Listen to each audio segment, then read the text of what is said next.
আসসালামু আলাইকুম বন্ধুরা। আজকে আমরা যে মুভির এক্সপ্লেইন করব তা ভিডিওর থাম্বনেল দেখেই বুঝতে পারছো। হ্যাঁ, আমরা তাণ্ডব মুভির এক্সপ্লেইন করব। মুভিটি সত্যিই অসাধারণ হয়েছে। তোমরা যারা এই অসাধারণ মুভিটি উপভোগ করতে চাও তাদের সিনেমা হলে গিয়ে দেখার অনুরোধ রইল। যারা তাণ্ডব মুভির গল্প শুনে হলে গিয়ে দেখার সিদ্ধান্ত নিয়েছো তাদের জন্য এই ভিডিও। যথেষ্ট ক্লিপ না থাকায় অডিওর সাথে ভিডিওর দৃশ্য নাও মিলতে পারে। তাহলে চলুন শুরু করি। দেশটা কেমন যেন থমথমে পরিবেশ, মনে হয় তুফান আসবে। টিভিতে আবহাওয়ার খবর দিতে থাকে। একদিকে এক ব্যক্তি তার পোষা বানর সুন্দরীকে নিয়ে লোকজনের সামনে খেলা দেখাতে থাকে আর গল্প বলতে থাকে। অন্যদিকে বাংলা নিউজ নামক একটি টিভি চ্যানেলে এক মন্ত্রীর টকশো চলা অবস্থায় মানকি মাস্ক পরে একদল লোক বাংলা নিউজ চ্যানেলের অফিসে ঢুকে আক্রমণ করে। টকশোর মাঝে গিয়ে সেই মন্ত্রীকে গুলি করে হত্যা করে, সেখানে অবস্থানরত সবাইকে জিম্মি করে রাখে। গ্যাং লিডার ক্যামেরার সামনে মাস্ক খুলে নিজের আসল চেহারা দেখায়। লাইভে টিভি চলা অবস্থায় গ্যাং লিডার সরকারের কাছে দাবি জানায়, আমি একটা টকশো করতে চাই। সেই টকশোতে থাকবে তিনজন ব্যক্তি, আইজি, ধর্মমন্ত্রী ও বাংলা নিউজ চ্যানেলের মালিক, আর এই টকশো পরিবেশন করার জন্য একজন সৎ সাংবাদিক। এই খবর খুব দ্রুত সরকারের কাছে যায়। এই খবর হয়ে যায় দেশের হট টপিক। দেশের মানুষের মাঝে আলোচনা শুরু হতে থাকে। সরকার রীতিমতো টেনশনে পড়ে যায়, স্পেশাল ফোর্স পাঠায়, কিন্তু এতে কোনো লাভ হয় না। আর কোনো উপায় না পেয়ে একজন মহিলা মন্ত্রীর আদেশে চ্যানেলের মালিক ও ধর্মমন্ত্রীকে সেখানে পাঠানো হয়। কর্মরত আইজি বিদেশে থাকায় সাবেক আইজিকে পাঠানো হয়। অন্যদিকে বাংলা নিউজ চ্যানেলের আগে কাজ করা সাংবাদিক সারা আলীকে কল করে ডাকা হয়। তাকে টকশো পরিবেশন করার জন্য বলা হয়। সারা আলী অতি দ্রুত ঘটনাস্থলে পৌঁছায়। সারা আলী সেখানে দেখতে পায় মানকি মাস্ক পরা গ্যাং এর লিডার একজন রোগীর ইনহেলার নিয়ে তাকে উত্ত্যক্ত করছিল। জার্নালিস্ট সারা গ্যাং লিডারকে ইনহেলারটি দিতে বলে আর যত দ্রুত সম্ভব ওই তিনজনকে নিয়ে টকশো শুরু করার কথা বলে।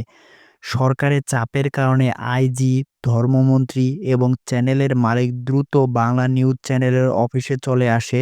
সেখানে এসে গ্যাংয়ের লিডারের সাথে কথা বলে। কেন তাদের ডেকে নিয়ে আসা হয়েছে সেটা জানতে চায়, কিন্তু লিডার তাদের কোনো কথার উত্তর না দিয়ে বলে, সব কথা জনগণের সামনে বলবো। দ্রুত তারা টকশো শুরু করে। টকশোটি প্রায় হাজার হাজার মানুষ অনেক আগ্রহ নিয়ে দেখতেছিল। গ্যাং লিডার উপস্থাপিকা সারা আলীকে বলে তার নাম হলো স্বাধীন। স্বাধীন বলে, রাষ্ট্রের সুষ্ঠু আইন প্রতিষ্ঠা করার উদ্দেশ্যে এইসব করছি। এ কথা শুনে হাসি দিয়ে সারা আলী বলে, আপনি নিজেই তো আইন মানছেন না। স্বাধীন এর জবাবে বলে, ব্যাকটেরিয়া দমন করার জন্য শরীরে ব্যাকটেরিয়া পুশ করতে হয়, তেমনি এদের মতো শয়তানদের শায়েস্তা করার জন্য শয়তানি করতে হয়। এদিকে লাইভ চলছিল, অন্যদিকে জলিল নামক একজন অফিস কর্মকর্তা টিভিতে টকশো দেখে। অফিসে ফাইলগুলো থেকে একটি ফাইল খুঁজতে থাকে। আরেকটি দৃশ্যে পুলিশের একজন ঊর্ধ্বতন কর্মকর্তা স্বাধীনের টকশো দেখে মোবাইলে অনবরত কল করে যাচ্ছে, হয়তো তারা কোনো রহস্যের গন্ধ পেয়েছে। দৃশ্য পরিবর্তন হয়ে টকশোতে আসে। উপস্থাপিকা বলে, আসলে আপনি কি চান? তখন গ্যাং লিডার সব ঘটনা খুলে বলতে থাকে। ৮ বছর পিছনের দৃশ্য দেখানো হয়। একদিন সন্ধ্যাবেলায় নিশাত নামের মেয়ে স্বাধীনদের বাড়িতে ঢিল মারে। স্বাধীন নিশাতের কাছে আসলে নিশাত স্বাধীনকে বলে, তোমার চাকরিটা হলো? স্বাধীন বলে, না। পরে নিশাত বলে, চাকরি না হলে আমি কিন্তু অন্য কারো বউ হয়ে যাব। স্বাধীন কি বলবে ভেবে পায় না। তারপর বলে, আমার মনে হয় চাকরি হবে না। তুমি তোমার বাবার পছন্দের ছেলেকে বিয়ে করো। এ কথা শুনে নিশাত মন খারাপ করে চলে যেতে থাকে। স্বাধীন নিশাতকে আটকায়, বলে, আরে পাগল, আমি তো মজা করছিলাম। নিশাত স্বাধীনকে বলে, তুমি বাবার কাছে ২ মাসের সময় চেয়ে নাও, এর মধ্যে কোনো একটা চাকরি নিয়ে আমাকে বিয়ে করে ফেলো। এ কথা অনুযায়ী স্বাধীন নিশাতের বাবা স্বাধীন মিয়াকে বলে। স্বাধীন মিয়া তার কথায় রাজি হয় আর বলে, তুমি যদি ২ মাসের মধ্যে কোনো চাকরি না পাও, আমি কিন্তু নিশাতের অন্য কোথাও বিয়ে দিয়ে দেব। যাই হোক, পরের দিন থেকে আগের মতো জবের ইন্টারভিউ দিতে থাকে, কিন্তু কোনো কিছুই হয় না। একদিন স্বাধীন তার বাবাকে বলে, তুমি একটু চাকরির সুপারিশ করলে আমার চাকরিটা হয়। আজকাল মামা চাচা ছাড়া চাকরি হয় না। এর প্রতি উত্তরে বলে, সুপারিশ করে কেন চাকরি নিতে হবে? আমি তো মামা চাচা ছাড়াই চাকরি পেয়েছি, তাহলে তুমি কেন পাবে না? এভাবে ১ মাস কাটতে থাকে। স্বাধীন কোনো উপায় না পেয়ে ঢাকায় চলে আসে। তার পরিচিত এক বড় ভাই থাকার জন্য রুম দেয়। এখান থেকে জবের পরীক্ষা দিতে থাকে, ইন্টারভিউ দিতে থাকে, কিন্তু কোথাও থেকে মেইল আসে না। এভাবেই কাটতে থাকে দিন। একদিন এক অফিস থেকে ফোন দিয়ে জানায় তার জব হয়েছে। কিন্তু অফিসে গিয়ে জানতে পারে আসলে অন্য কারো চাকরি হয়েছে। ভুল করে স্বাধীনের কাছে মেসেজ গেছে। এরপর স্বাধীন বাসায় এসে হতাশ হয়ে যায়। তখন তার সেই বড় ভাই আসে, যে তাকে ঢাকায় থাকার জন্য রুম দিয়েছিল। স্বাধীন তাকে বলে, জবটা হয়নি, আপনি আমাকে যে কোনো একটি জব দিতে পারবেন? বড় ভাই জিজ্ঞেস করে, তুমি কি বাইক চালাতে পারো? স্বাধীন বলে, হ্যাঁ। লোকটি বলে, তুমি রাতের বেলা ডেলিভারি কাজ করবে আর দিনের বেলায় জব খুঁজবে। এভাবেই চলতে থাকে।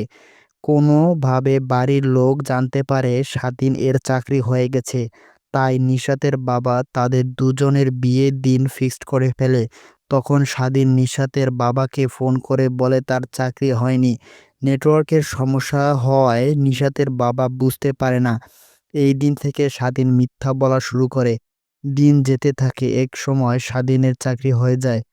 অফিস থেকে বলে, চাকরিতে কবে জয়েন করবেন? তখন স্বাধীন বলে, গ্রামে গিয়ে আমার বিয়েটা করে এসে জয়েন করব। অফিস থেকে হ্যাঁ বলে দেয়। পরের দিন বাসে করে স্বাধীন মনের সুখে বাড়ি যাচ্ছিল। হঠাৎ করে দুজন লোক বাস থামিয়ে স্বাধীনকে ধরে নিয়ে যায়। এই দুজন ব্যক্তি আর কেউ নয়, গ্যাং লিডার অর্থাৎ স্বাধীনের টকশো দেখে একজন ফাইল খুঁজতেছিল সে, আরেকজন যে অনবরত কল করছিল সে। যাই হোক, এরপর স্বাধীনকে ধরে নিয়ে জেলখানার অন্ধকার ঘরে টর্চার করা হয়। তার উপর অভিযোগ আনা হয় এক বিদেশি লোক হত্যার। স্বাধীন জানায় সে কাউকে হত্যা করেনি, কিন্তু পুলিশরা তার কথা শোনে না, বরং তাকে জোর জবরদস্তি করে সব দোষ স্বীকার করতে বলে। এদিকে স্বাধীনের বাড়িতে বিয়ের আয়োজন হতে থাকে, কিন্তু স্বাধীনের কোনো খবর পাওয়া যায় না। বিয়ের সব মেহমান চলে যেতে থাকে। দিনের পর দিন যায়, স্বাধীনের বাড়ির লোক স্বাধীনকে খুঁজে পায় না। একদিন সকালে একজন পুলিশ এসে স্বাধীনকে বলে সে যেন সব দোষ স্বীকার করে নেয়, সে ওই বিদেশিকে মেরেছে, না হলে তার বাবার মৃতদেহটা দেখতে পাবে না। এরপর তাকে একটি ভিডিও দেখানো হয়, যেখানে ছিল তার বাবাকে তারা খুবই নৃশংসভাবে হত্যা করেছে। সেই সাথে সেই পুলিশটি স্বাধীনকে আরও জানায়, তোমার প্রেমিকা নিশাত আত্মহত্যা করেছে, কেননা নিশাত স্বাধীনকে ছাড়া অন্য কাউকে বিয়ে করবে না। এরপরও স্বাধীন দোষ নিজের উপর নেয় না। তাকে যখন বন্ধ রুমে রাখা হয়, সে বলতে থাকে, আমি যদি এখান থেকে বের হতে পারি তাহলে আমি আমার প্রতিশোধ দিব। তখন পাশ থেকে একজন বলে, তুমি ভালো ছেলে মনে হয়, কেন তোমাকে এখানে নিয়ে এসেছে? অবশ্য সেই লোকটার চেহারা আমাদের দেখানো হয় না। এই লোকটাই হলো আমাদের গল্পের মেইন ক্যারেক্টার।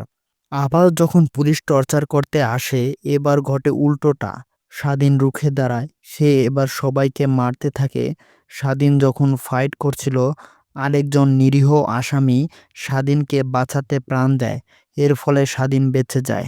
এরপর নিজেই একটি গ্যাং তৈরি করে সুষ্ঠু আইন প্রতিষ্ঠা করার জন্যে সে এই কাজগুলো করেছে। এই অন্যায় সকল জনগণের জানা প্রয়োজন। সিন শিফট হয়ে টক শোতে আসে।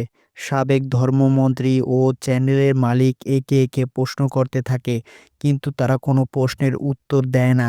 তাই গ্যাং লিডার ধর্মমন্ত্রীকে একটি ভিডিও দেখায়, যেখানে দেখা যায় ধর্মমন্ত্রীর মার অক্সিজেন পাইপ খুলে দেওয়া হয়েছে। মন্ত্রীর মা হসপিটালে ভর্তি ছিল।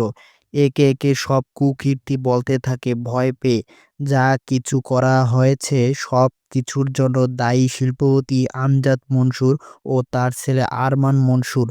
আমাদের দেখানো হয় শিল্পপতি আমজাদ মনসুরের সাথে ব্যবসায়িক কাজে একজন বিদেশির সাথে ডিল করার কথা। ডিল করার জন্য ছেলে আরমান মনসুরকে বারবার ফোন করছিল, কিন্তু আরমান ফোন ওঠায় না, সে মেয়ে নিয়ে ব্যস্ত ছিল। আরমান ছিল খারাপ মানুষ, সব ধরনের খারাপ কাজ করত। কিছু সময় পর বাবা আমজাদের কাছে আসে। বাবা জিজ্ঞেস করে, কোথায় ছিলে এতক্ষণ? আরমান বলে, একটু এক্সারসাইজ করছিলাম। বাবা ব্যঙ্গ করে বলে, কি এক্সারসাইজ করছিলে তা আমার জানা আছে। নে, রেডি হয়ে নে, এক বিদেশির সাথে ডিল করার আছে। আরমান তৈরি হওয়ার জন্য বাথরুমে যায়।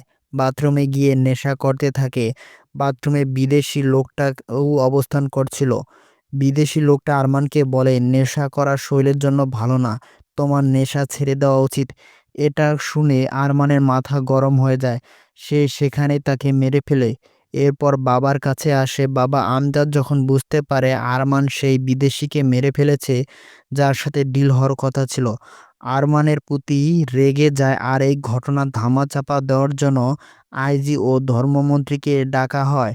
তারা প্ল্যান করে বিদেশি হত্যার নিউজ যেন কোনো চ্যানেলে না আসে, আর এই হত্যার সাথে এক নিরীহ লোককে ফাঁসিয়ে দেওয়া। সেই নিরীহ ছেলেটি ছিল স্বাধীন। সব সত্য প্রকাশ হলে স্বাধীন দেশের মানুষের কাছে হিরোতে পরিণত হয়। জনগণ শিল্পপতি আমজাদ মনসুরের বাড়িঘর পুড়িয়ে দেয়। পুলিশ এসে আইজি, ধর্মমন্ত্রী ও চ্যানেলের মালিককে ধরে নিয়ে যায়। তারপর গ্যাং লিডার সকল জিম্মিদের ছেড়ে দেয়। এদের সাথে মানকি ম্যাক্স পরিহত লিডার তার লোকদের চালাকির সাথে বের করে দেয়। তখন উপস্থাপিকা সারা আলী স্বাধীনকে বলে, তোমার লোকজন চলে গেল, তুমি গেলে না কেন? স্বাধীন বলে, আমিও অন্যায় করেছি, তাই আমিও পুলিশের কাছে আত্মসমর্পণ করব। তখন সারা বলে, জনগণ এটা করতে দিবে না। স্বাধীন বাহিরে এসে জনগণকে বলে, আমি অন্যায় করেছি, তাই আমি আত্মসমর্পণ করছি, তোমরা বাধা দিও না। পুলিশ স্বাধীনকে ধরে নিয়ে যায়। তারপর সারা আলী যখন বাসার উদ্দেশ্যে যাওয়ার জন্য গাড়িতে বসে তখন সারা কিছু একটা ভেবে মুচকি হাসি দেয়। এখানে একটা টুইস্ট রিভিল হয়। আসলে স্বাধীনের সাথে সারা মিলে এই প্ল্যানটা করে। সারা আলী আগে বাংলা নিউজ চ্যানেলে কাজ করত। সে বিদেশি হত্যার নিউজ করতে চাইলে চ্যানেলের মালিক তা করতে দেয় না।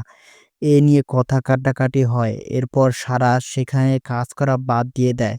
একদিন সারা মায়ের ফোন পায়। তার মা বলে তার ভাইকেও কোথাও খুঁজে পাওয়া যাচ্ছে না। সারা অনেক তদন্ত করার পর বুঝতে পারে তার ভাইকে পুলিশ ধরে নিয়ে গেছে। স্বাধীন যেহেতু জেলে ছিল তাই সে সারার কাছে এসে বলে, তোমার ভাইকে পুলিশ মেরে ফেলেছে, আর এই প্রতিশোধ নেওয়ার জন্য সারা ও স্বাধীন এই সব ঘটনা ঘটায়। অন্যদিকে আমজাদ মনসুর তার ছেলে আরমান মনসুরকে একটি রুমে লুকিয়ে রাখে, দেখাশোনা করার জন্য একজন লোক রাখে। লোকটি যখন ফোনে জানতে পারে দেশের মানুষ আমজাদ ও আরমান মনসুরের কুকর্ম জেনে গেছে, তাই সে সিদ্ধান্ত নিয়েছে পুলিশের কাছে আরমানকে ধরিয়ে দেবে।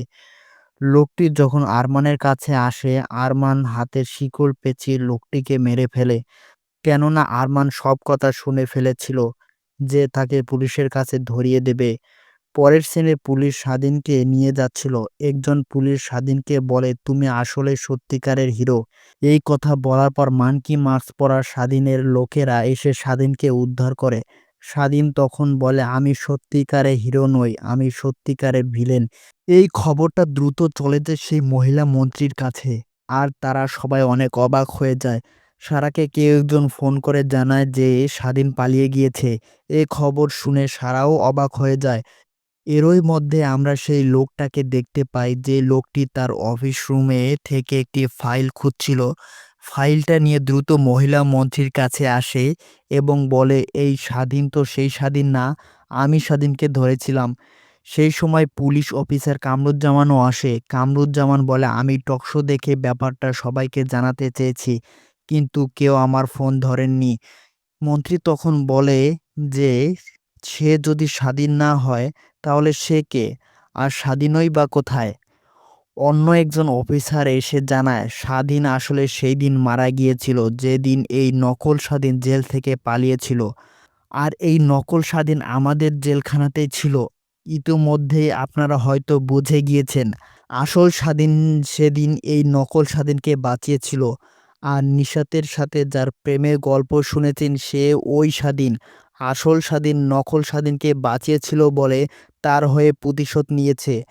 অফিসার আরও বলে, আমি পুরনো ফাইল দেখে জানতে পারি 2005 সালে এক গ্যাং ধরা হয়েছিল যারা ব্যাংক ও সোনা ডাকাতি করত। সেই গ্যাং এর ছবির মধ্যে এই নকল স্বাধীনের ছবি ছিল। আসলে সে নর্মাল মানুষ না, সে হলো মিখাইল। মিখাইল হলো ইন্টারন্যাশনাল গ্যাংস্টার। হঠাৎ করে এক অফিসার এসে জানায় বাংলাদেশ ব্যাংকের সকল রিজার্ভ মিখাইলের আরেকটি দল লুট করে নিয়েছে। এটা শুনে তো গোটা সরকার আঁতকে ওঠে। এখন তারা বুঝতে পেরেছে মিখাইলের আসল উদ্দেশ্য কী ছিল। পরের দৃশ্যে আমরা নতুন এক গ্যাং এর আগমন দেখতে পারি। গ্যাং এর লিডারের নাম সুরঙ্গ মাসুদ। তাদের উদ্দেশ্য ছিল বাংলাদেশ ব্যাংক ডাকাতি করা, কিন্তু মিখাইল তাদের পরিকল্পনায় পানি ঢেলে দেয়। তাই মাসুদ মিখাইলকে থ্রেট দিয়ে বলে, মিখাইল, ওটা আমার টাকা, ওই টাকা না পেলে জায়গায় জায়গায় ছেদা করে দিমু, ঘুমাইতে পারবি না। পরের সিনে মিখাইল মাসুদকে হাতের মিডল ফিঙ্গার দেখায়। তাণ্ডব 2 আসার ঘোষণা দিয়ে মুভিটি শেষ হয়। তো বন্ধুরা, কেমন লাগলো আমার এক্সপ্লেনেশন? তাণ্ডব 2 হয়তো আমরা মিখাইল ও মাসুদের একই পর্দায় দেখতে চলেছি। তুমি যদি আমার ছোট্ট চ্যানেলে নতুন হয়ে থাকো, অবশ্যই সাবস্ক্রাইব করিও। আর হলে গিয়ে মুভিটি দেখার অনুরোধ রইল।